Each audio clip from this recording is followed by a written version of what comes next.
মহান বিজয় দিবস উপলক্ষে নানা আয়োজনে মুখর হয়ে ওঠে রাজধানী সহ সারা দেশ। সরকারি বেসরকারি নানা উদ্যোগে মুক্তির এই আনন্দ উৎসবে যুক্ত হন সংস্কৃতি কর্মীরাও। এবার বিজয় দিবসের ব্যতিক্রমী আয়োজন সবার আগে বাংলাদেশ কনসার্ট। বিস্তারিত জানাচ্ছেন সঞ্চিতা আক্তার।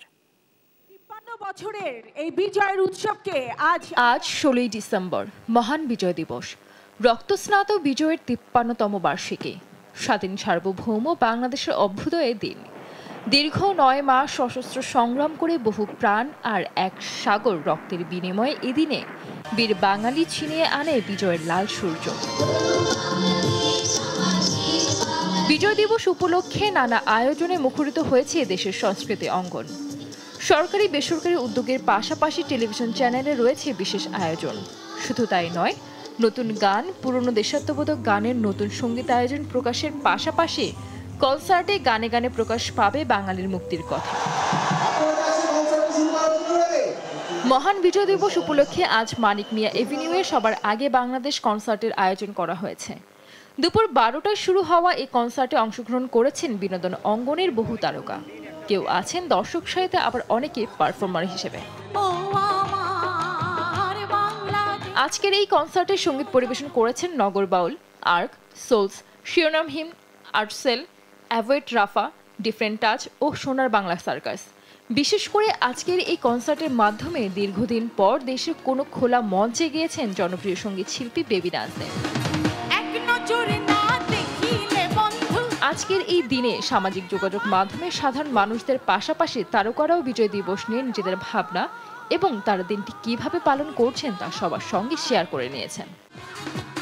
সঙ্গীত শিল্পী আসিফ আকবর সামাজিক যোগাযোগ মাধ্যমে পোস্ট করে লিখেছেন, সালাম বাংলাদেশ, সকল বীর মুক্তিযোদ্ধার প্রতি বিনম্র শ্রদ্ধা। অভিনেতা জিয়াউল ফারুক অপূর্ব তার ফেসবুক পোস্টে লিখেছেন, আমার বাংলাদেশ, আমার সার্বভৌমত্ব, আমার সার্বভৌমত্বের প্রতীক, আমার পরিচয়, আমার অহংকার। ঢাকাই সিনেমা জনপ্রিয় অভিনেত্রী অপু বিশ্বাস বিজয় দিবসের শুভেচ্ছা জানিয়ে লিখেছেন, যাদের আত্মত্যাগের বিনিময়ে পেয়েছি স্বাধীনতা, তাদেরকে জানাই বিনম্র শ্রদ্ধাঞ্জলি। অন্যদিকে লাল সবুজ শাড়ি পরে পতাকা হাতে ছেলেকে নিয়ে বিজয় দিবসের শুভেচ্ছা জানাতে বাইরে খোলা হাওয়ায় বেরিয়ে পড়েছেন জনপ্রিয় অভিনেত্রী শবনম বুবলী। অভিনেত্রী নুসরাত ইমরোজ তিশা বিজয় দিবসের শুভেচ্ছা জানিয়ে লিখেছেন, ৩০ লক্ষ শহীদ ও ২ লক্ষ মা বোনের ইজ্জতের বিনিময়ে অর্জিত এই বাংলাদেশ।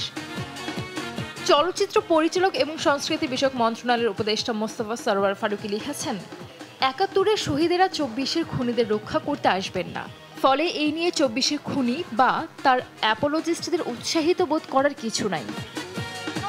এছাড়া ঢাকাই সিনেমার মেগাস্টার শাকিব খানও বিজয় দিবস উপলক্ষে একটি পোস্টার শেয়ার করেছেন। এসব ছাড়াও বিজয় দিবস উপলক্ষে জাতীয় কবি কাজী নজরুল ইসলামের কালজয়ী গান কারার ওই লৌহ কপাট নতুন আঙ্গিকে পরিবেশনের উদ্যোগ নিয়েছে কয়ার বাংলা। সঞ্জিতা আক্তার, দেশ টিভি।